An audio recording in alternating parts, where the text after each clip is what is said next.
Welcome to the channel. So here's the thing. I've been married to Melissa for 26 years. We've got 3 kids, Brad, Mary, and William. Our life, at least on the outside, looked like it was perfect. We were happy, or so I thought. A few weeks ago, though, something happened that completely flipped my world upside down. I went for a routine medical checkup with a new doctor. Dr. Weller seemed like a nice enough guy, but he hit me with a bombshell I was not prepared for. He tells me, in the middle of discussing cholesterol and other boring stuff, that I've been infertile since birth. Infertile. And the worst part? The kids, my kids, can't possibly be mine. At first I thought, this guy's gotta be wrong. I mean, all 3 of my kids, especially William, look a lot like me. They've got my eyes, my smile, my jawline, if I do say so myself. I start questioning the whole thing, thinking, no, this just doesn't make sense. I must have missed something, right?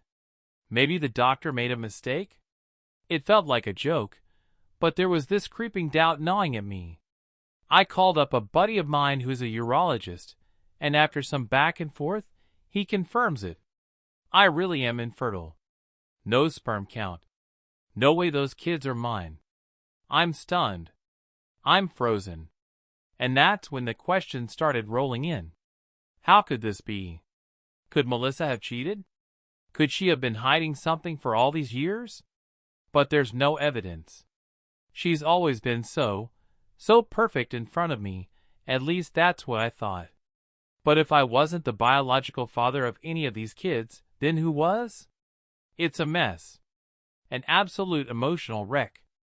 I didn't want to believe it, but the more I thought about it, the more it started to eat away at me. What am I supposed to do now? How am I supposed to even look at my kids the same way again?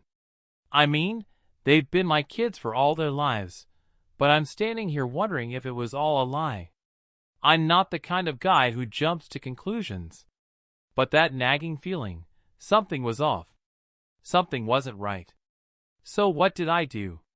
I decided to test the waters, gather a little more info before I completely lose my mind. I'm not just going to run into a confrontation with Melissa without knowing the truth, right? But how do you even start with something like that? How do you go from being a happily married guy to questioning everything? I started small. I swabbed William's cheek one night while he was watching TV, as casual as could be. Then I grabbed a couple of hairs from his brush.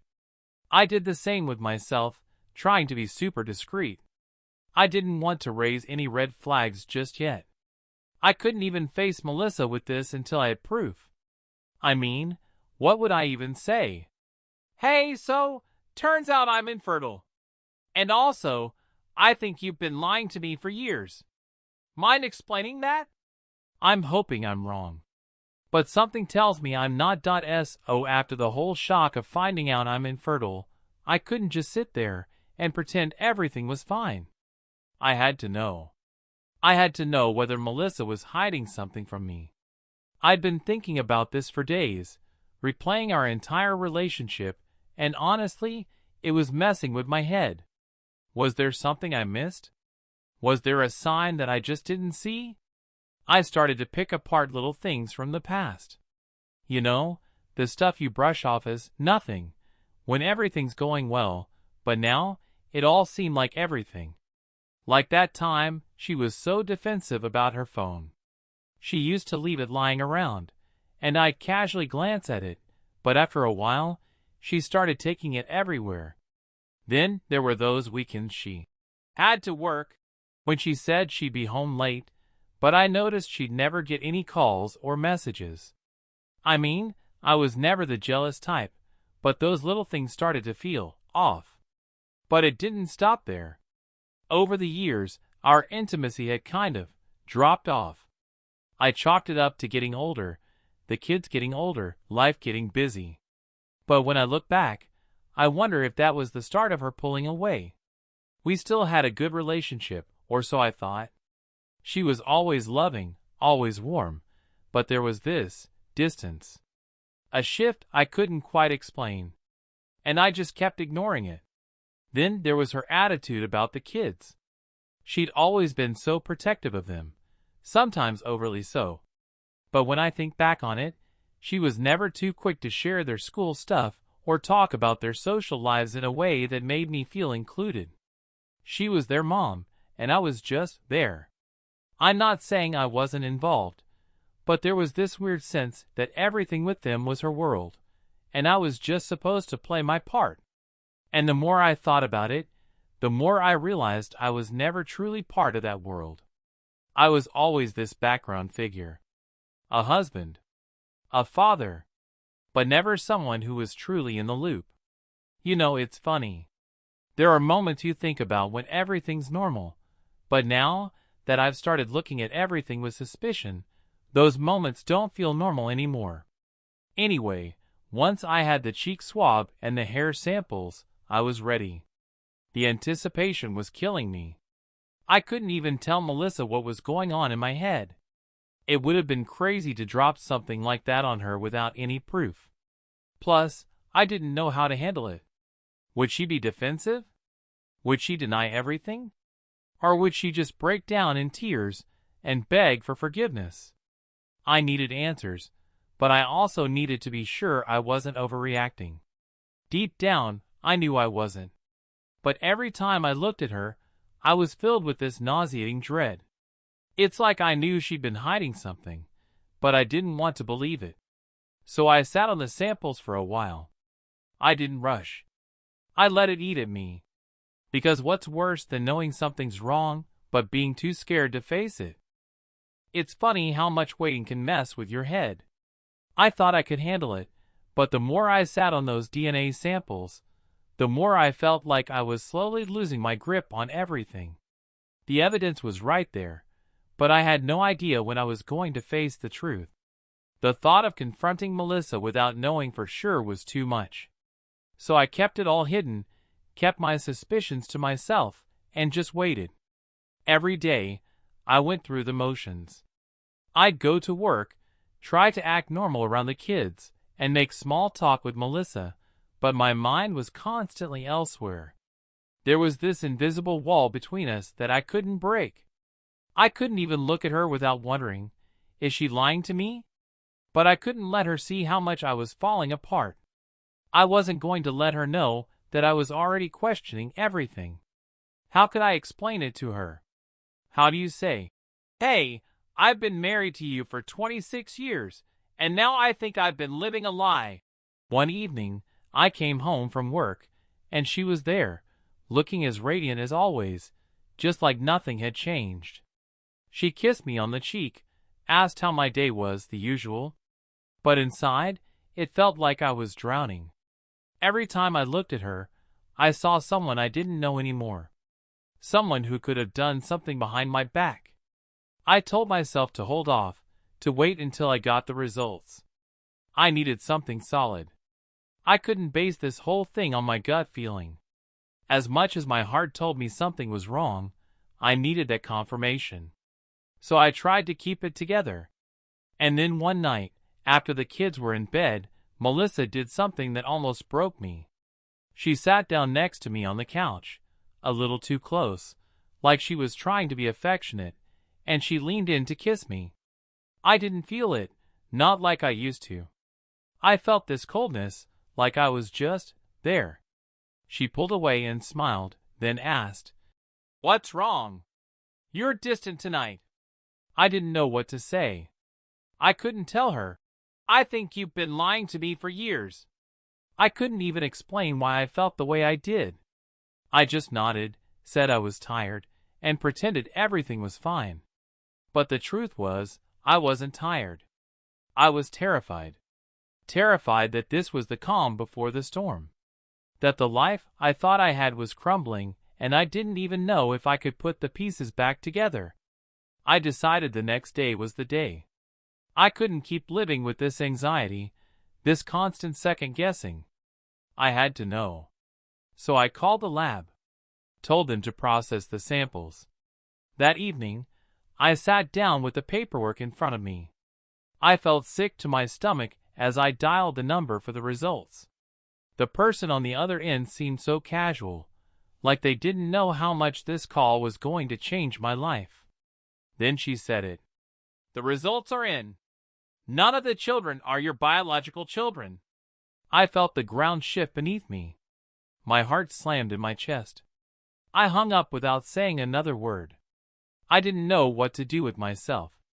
I looked at Melissa, who was in the kitchen, laughing at something the kids had done.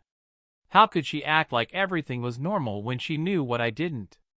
How could she have been so casual all these years? The anger started bubbling up, but it was mixed with confusion, fear, and disbelief. How could I have been so blind? How could I have missed all these signs? I knew I couldn't keep it to myself any longer. I couldn't keep pretending everything was okay. I had to confront her, but how? Would she deny it? Would she tell me I was overreacting? Or would she break down, tell me everything, and beg for my forgiveness? The uncertainty was almost worse than the betrayal itself. But one thing was clear. The life I thought I had? It was gone. And I didn't know where to go from here. I couldn't wait any longer. The air in the house felt thick with tension, and every time I saw Melissa, I felt this gnawing rage mixed with heartbreak. I wasn't going to let it eat me up any longer. I had the truth now, and it was time to face her. That night, after dinner, I sat on the couch, my heart pounding so hard in my chest, I thought it might explode. The kids were in their rooms, so the house was quiet. Too quiet. I watched her move around the kitchen, cleaning up like she always did after dinner. She hummed softly, and for a moment, I almost let myself slip back into that comfortable routine we had, almost. Then I remembered. The kids weren't mine. And she knew it. I stood up, walked into the kitchen, and just stood there for a second, trying to find the right words. But nothing seemed right. So I just said it. "I need to know, Melissa. Are you going to tell me the truth, or am I going to find out some other way?" She turned to me, a little confused at first, but then I saw it in her eyes. Something flickered. Guilt? Panic? It was hard to say. She wiped her hands on the towel and said, "What are you talking about? What's going on?" I didn't say anything at first, just stared at her, waiting. Her face changed, her shoulders tense, and I could tell she was trying to calculate what I knew. She wasn't dumb. She knew something was coming, but I don't think she expected me to confront her this directly. "I took the test, Melissa," I said, trying to keep my voice steady, though inside, I was shaking. "The DNA test. I know I'm infertile. None of the kids are mine." Her face went pale. For a second, she just stared at me, frozen, like she didn't know how to respond. But then the words came, fast and defensive. "You don't understand," she started, her voice shaking. "It's not what you think. I never meant for this to happen. I never wanted you to find out this way. Then how was I supposed to find out, Melissa?" My voice cracked, but I didn't care. "How long were you planning on keeping this from me? How long was I supposed to keep pretending everything was okay when I wasn't even the father?" She stepped back, looking like she was struggling for the right words. And that's when I saw it, the truth in her eyes. She wasn't going to deny it anymore. She just looked broken. "I made a mistake," she said, her voice barely above a whisper. "I was scared. I never meant for it to get this far. I never meant to hurt you." I felt a rush of anger, but it was mixed with something else. Something colder, darker. Betrayal. How long? I wanted to scream. How long had she been lying to me? Was this all a lie? Was our entire marriage a lie? "You never meant to hurt me. Are you serious?" I could feel my pulse in my throat. "Melissa, I gave you my life. I gave you everything. And you've been hiding this from me, lying about it for years." She started to cry then, and it was like she was pleading with me, begging me to understand. But I didn't want to understand. I didn't want her tears. I wanted answers. I didn't want you to leave me, she said, shaking now. I didn't want to ruin everything. I didn't know how to tell you. You should have told me the truth, I snapped. You should have told me when it mattered, when I could still make a decision about it.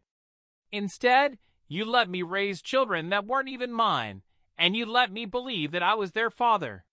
She collapsed onto the kitchen chair, hands covering her face. I could hear her crying, but I didn't feel any sympathy. Not anymore. I'm sorry, she sobbed. I'm so sorry. I never wanted it to be like this. I turned away, my heart pounding in my chest. I couldn't look at her anymore. The anger, the hurt, it was all too much. I didn't know what to say. I didn't even know if I wanted to hear her excuses anymore. I grabbed my keys and headed for the door. I wasn't going to stay there and let her guilt trip me. Not after everything she'd done. Where are you going? She asked, her voice trembling. Ted, please don't leave. We can talk about this. Please. But I didn't stop. I just walked out, slamming the door behind me, not knowing where I was going but needing to get away from her. From all of it. The lies. The betrayal. The family I thought I had. I needed time to think. Time to breathe. To figure out how I was going to survive this. Because right now, it felt like my whole world was crumbling, and I didn't even know how to begin putting it back together. I ended up driving around for hours. I had no destination in mind. Just needed to clear my head. The car felt like the only place where I could escape the reality of what had just happened.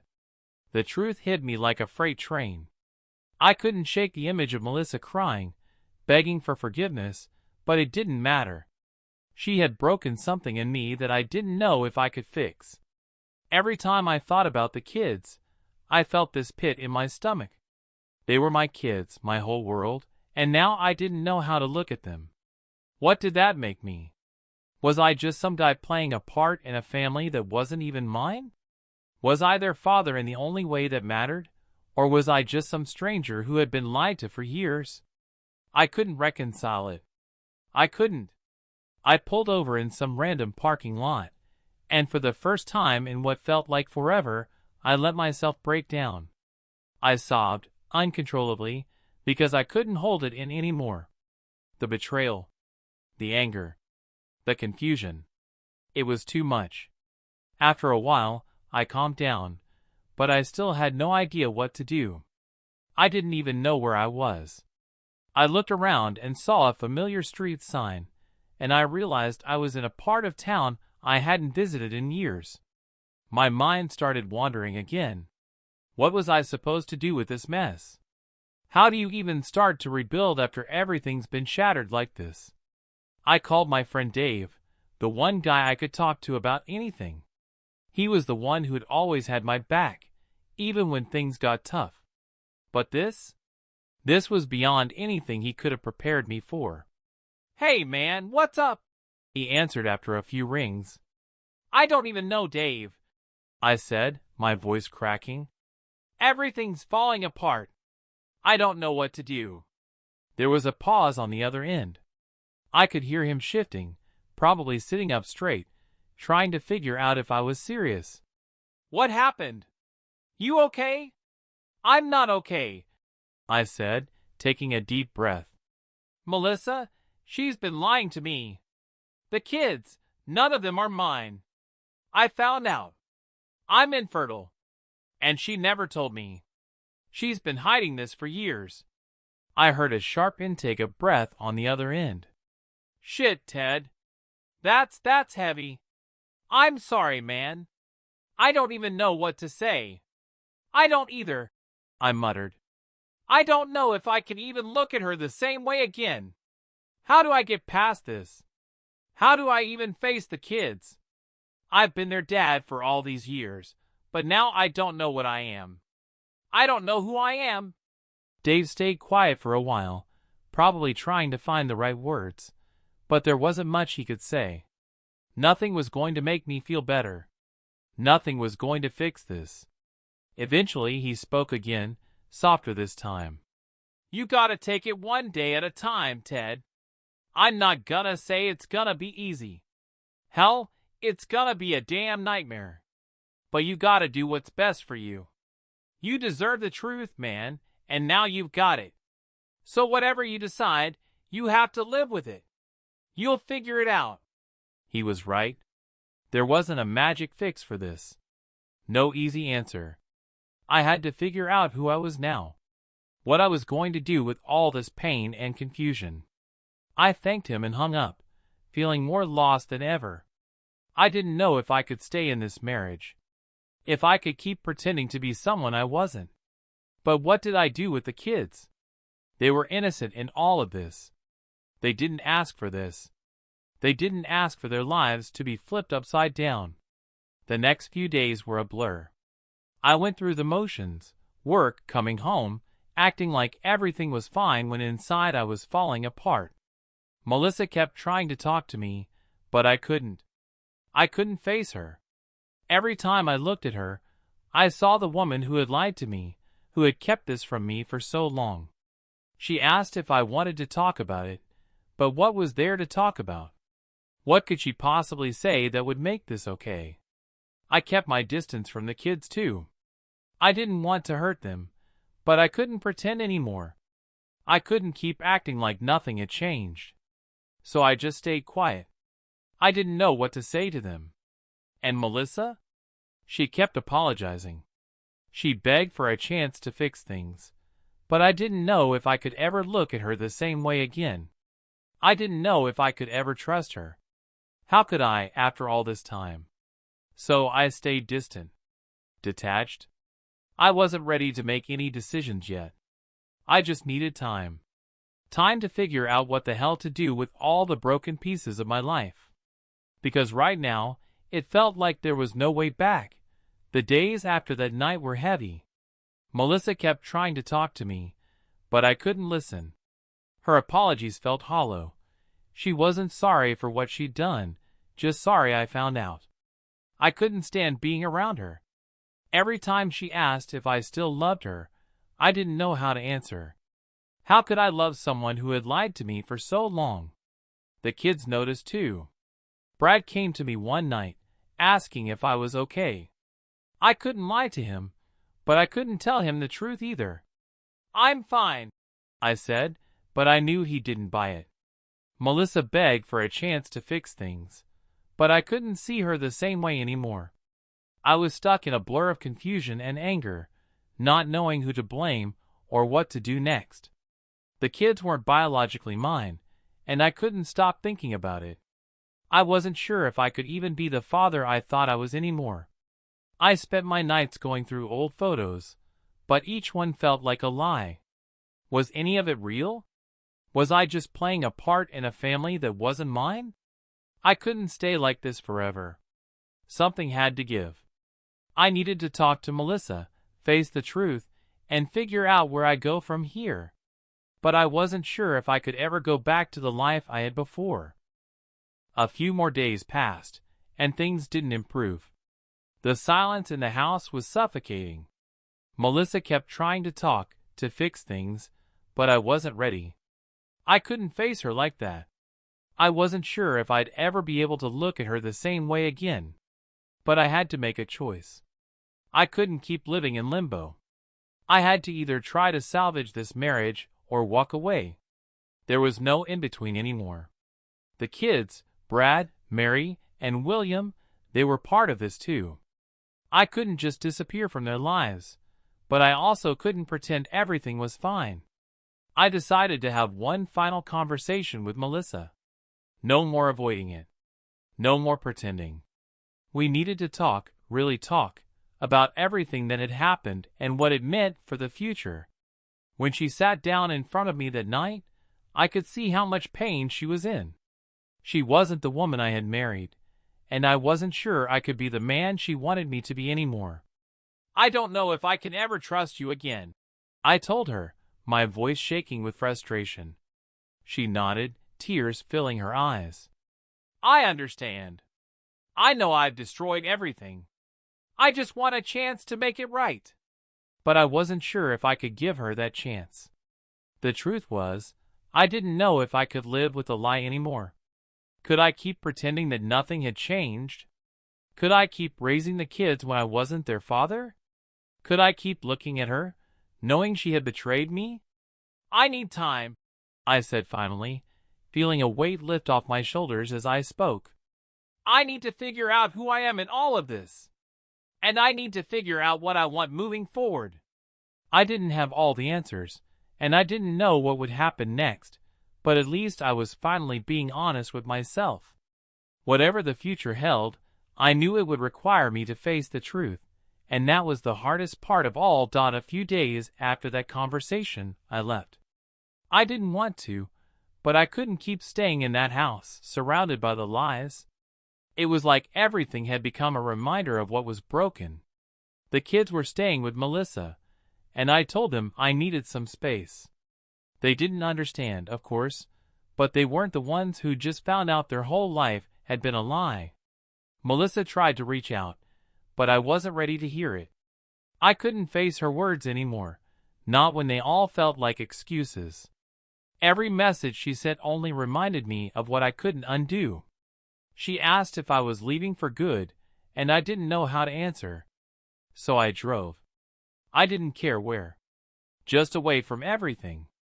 The weight of it all, the betrayal, the anger, the confusion, it was suffocating.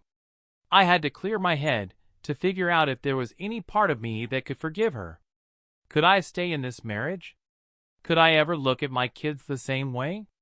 What was I supposed to do now that the truth had been laid bare? I spent a week alone, going over every little thing. The good times, the bad times, the moments when everything seemed perfect. It was hard to tell what was real and what had been a facade. By the time I came back, I still didn't have all the answers.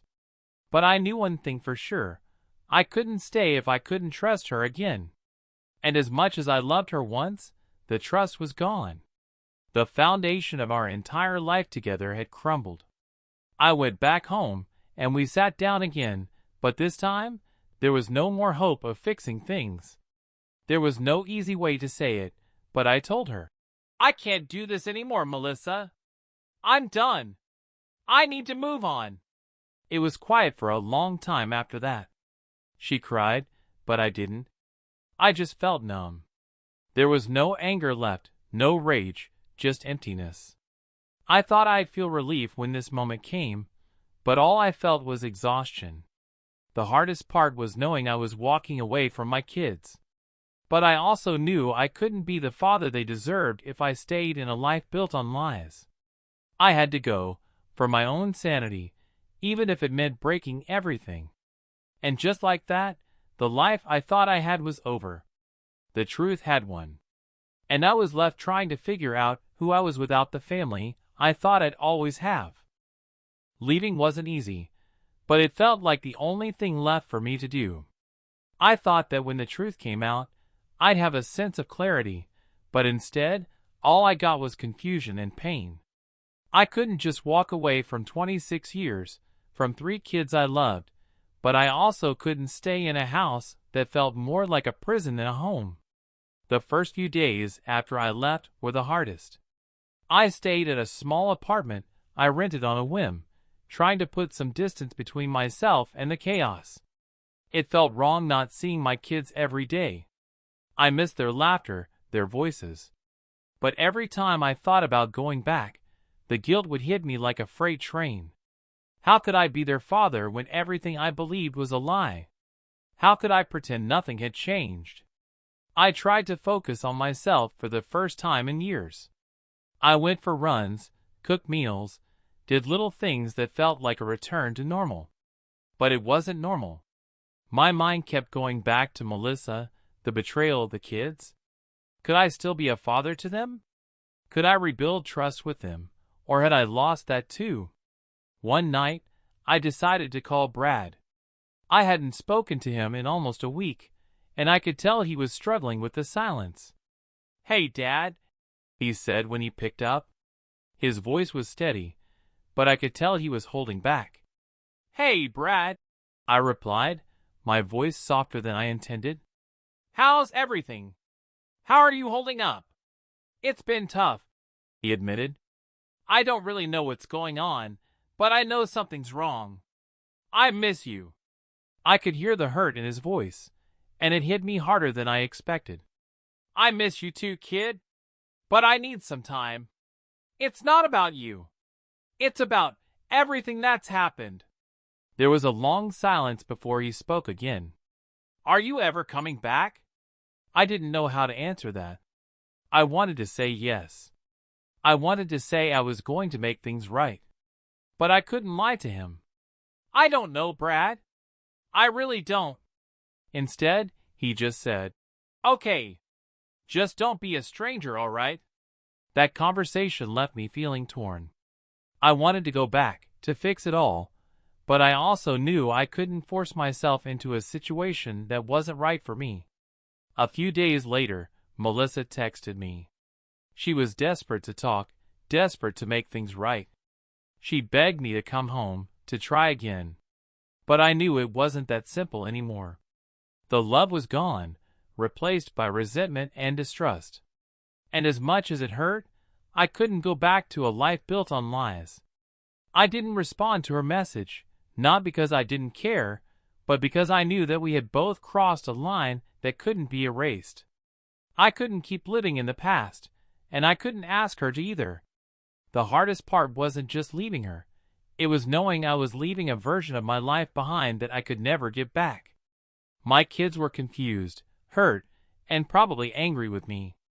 And no matter what I did, I couldn't make that right. But there was no going back. I had to face the fact that my life was different now. The marriage was over, and I didn't know what came next. All I knew was that I had to move forward, even if it meant leaving everything behind. In time, I'd have to figure out how to rebuild. But for now, all I could do was take it day by day. And that was the hardest part. Time dragged on. The days started blending together as I kept my distance from everything: Melissa, the kids, the life I once had. The silence was deafening, and it felt like I was suffocating in it. But every time I thought about going back, I remembered the betrayal and the doubts. How could I go back to something that had shattered so completely? The first few weeks, I kept my routine simple. Work, run, eat, sleep. I stayed busy, trying to distract myself from the emptiness gnawing at me. But there were nights I'd lie awake, staring at the ceiling, the questions piling up. What if I had known earlier? Could I have fixed it before everything fell apart? What would life have been like if Melissa had told me the truth? And the hardest question, how could I ever look at the kids the same way? I still missed them terribly. I missed their smiles, their laughter, William's endless energy, Mary's sarcastic comments that always made me laugh, Brad's quiet way of showing he cared. They had been my world, my everything. And now, all of a sudden, I felt like a stranger to them. Melissa didn't stop reaching out. Her texts were filled with apologies, with pleas for another chance. She said she was willing to do anything to make it right, but it was all too little too late. I couldn't just erase the last few months. I couldn't undo what had been done. And every time I read her messages, I felt this knot in my chest. I loved her, but I didn't trust her. And without trust, what was left? One night, I finally called her. I don't know what possessed me to do it. Maybe it was the loneliness. Maybe it was just wanting some closure or something. When she answered, I could hear the relief in her voice. Ted? Oh my God, I've been waiting for this call, she said, her voice shaking. I'm so sorry. Please just let me explain. I'll do anything. We can work through this.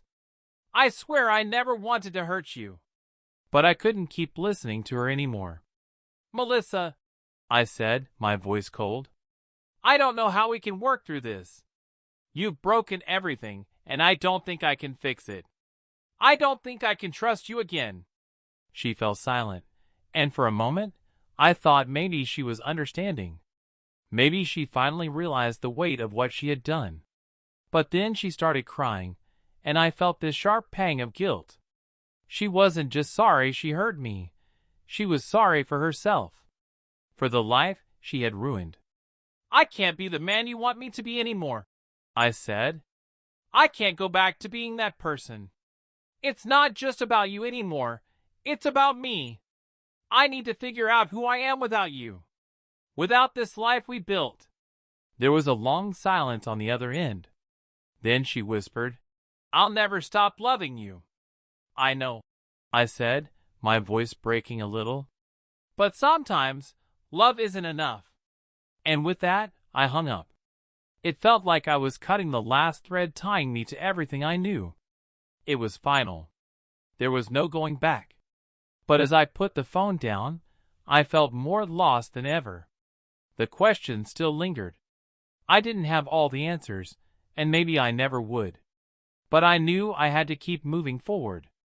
For myself, for the kids, for my own peace of mind. I had a long road ahead. But at least I was starting to figure out who I was, even if the answer wasn't clear yet. The past was behind me, and it was time to face the future, whatever that looked like. It's been a few months since I left. A few months since I walked away from everything I thought I knew. I've learned a lot about myself in this time. Not just about the lies and the betrayal, but about who I am now, after all of it. I moved to a new place, something small and quiet. It's not much, but it's mine. There are still days when I wake up feeling like I've lost everything. The silence is overwhelming, and I miss the kids more than I ever thought I could. But I know I can't go back to that life. I can't go back to pretending. I've started seeing a therapist, trying to work through all the emotions. Anger, guilt, confusion. It's a slow process, but I think I'm starting to understand that it's okay to feel lost for a while. I spent years being someone I wasn't. It's time to rebuild, but on my own terms. As for Melissa, we don't talk anymore. I don't know if I'll ever forgive her, and I'm okay with that. I've accepted that some things just can't be fixed, no matter how hard you try. She's doing her own thing now, trying to pick up the pieces of her life, but I've stopped looking back. The hardest part is knowing that the kids will grow up with this void between us. I'm still trying to figure out how to be in their lives. I haven't completely disappeared, but it's different now. They deserve to have a father who can be fully present, and I need to be the person who can offer that. I'm working on being a better man, for them and for me. There are still moments when I wonder what could have been if things had gone differently. But I can't live in the past. I can't waste time wishing for a different outcome. The truth is, I've learned that moving forward is the only option. It's the only way to heal. So, I'm taking it one day at a time. I'm learning to live with the pain, the loss, and the regret. But I'm also learning that there's strength in starting over. The future is uncertain, but it's mine to shape. And that's enough for now. Goodbye.